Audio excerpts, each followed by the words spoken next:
దేవుడా, మా అమ్మని చూడాలని మాట్లాడాలని ఉంది. ఈ ఒక్కసారి నా కోరిక నెరవేరుస్తామని వేడుకుంటున్నాను స్వామి.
తల్లి, నేను నిన్ను విడిచి ఎక్కడికి వెళ్తానమ్మా?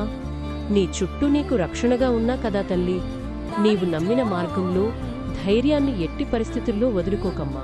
అదే నీకు రక్షణ కవచమై శ్రీరామరక్షగా ఉంటుంది. నీవు నమ్మిన నమ్మకాన్ని, ధైర్యాన్ని నీ చేతిలో పెడుతున్నా తల్లి. ఎట్టి పరిస్థితుల్లోనూ వదులుకోకమ్మా. ఇక నేను బయలుదేరుతున్నా తల్లి. పొట్టి పొట్టి ఎందుకో పిలవాలనిపించింది, వెళ్ళొస్తా తల్లి. పొట్టి పొట్టి ఎందుకో పిలవాలనిపించింది, వెళ్ళొస్తా తల్లి.